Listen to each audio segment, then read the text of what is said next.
Why most service businesses overthink systems. Most service businesses don't fail at systems because systems are complicated. They fail because they overthink them. When people hear the word system, they imagine something big, complex, technical, hard to maintain, so they delay it.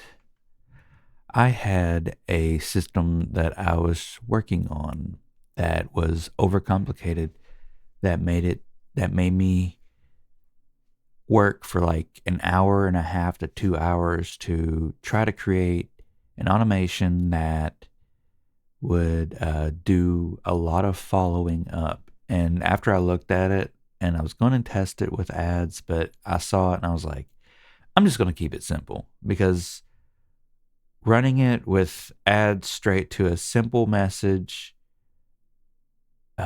has been working for me for a very long time. And I don't know why I wanted to just complicate it to where I guess it was more hands off where you don't have to reach it. But I was trying to make it to where you would have the customer sign up. It automatically sends them messages to where they would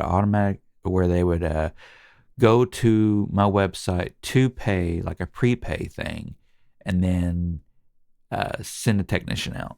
So it's like I was trying to create it as more like an online scheduling business to where I could be hands off with it, where it's automatically scheduled, paid for. All we got to do is send the tech out to do the work.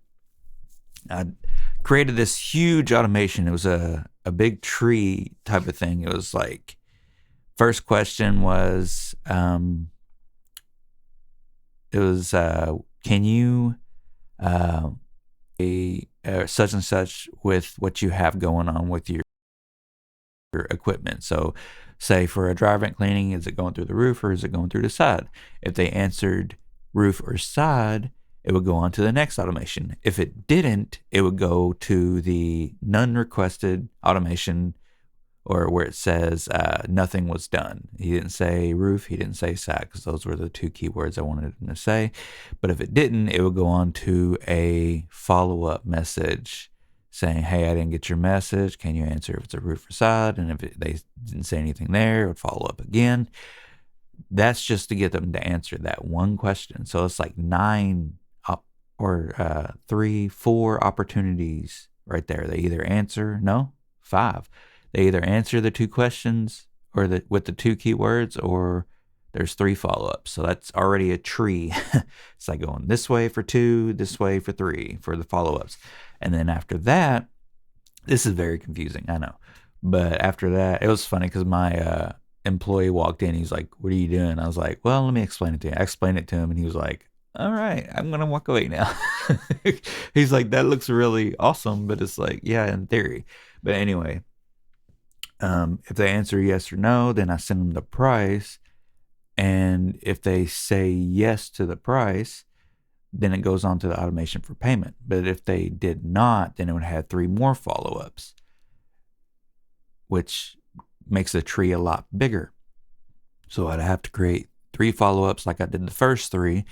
And then if they did say yes and it sends them the payment and they didn't pay, there would be 3 more automations there. So you see how quickly it is that you're trying to like follow up for each step, which makes it more complicated. So I looked at it. I was going to like, all right, let's test this. And then after I looked at it, I was like, you know what? I'm just going to keep it simple. And that's what we need to do. We need to keep things simple. I know, like me, I want to be hands off more so I can just go do the work.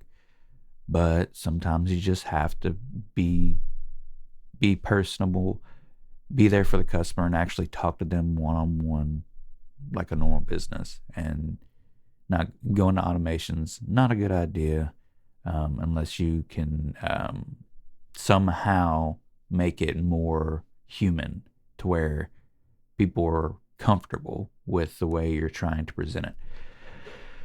All right. So most problems in service businesses come from guessing who's following up, guessing if a customer was contacted, guessing what happens next. That uncertainty costs jobs. A simple system answers basic questions. Did someone respond? Was a quote followed up on? Is the conversation still active? If those answers are clear, the business already runs better. This is where overthinking causes damage.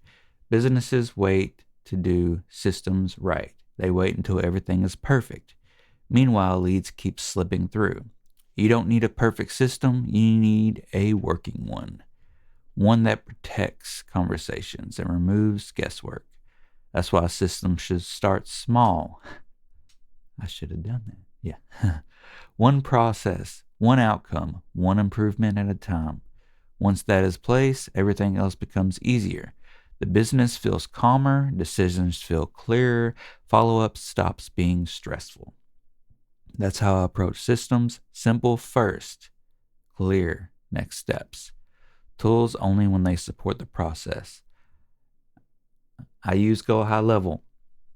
So I'm trying to practice what I am preaching. Keep it simple. Sometimes you want to go off and do things more technical. You can do that, but you need to stay simple. One of the things that I could have done, I could have kept it the way that I normally do it and tested the huge automations that I was speaking about earlier to see how customers interact with that automation, see if it actually goes through, if it does, and then we don't lose customers because of it. So if I send somebody through my simple automation, a lot of the times we book the jobs. If I sent them to the other automation and we get less jobs booked because of that, then you just delete that whole workflow altogether. So I use GoHighLevel.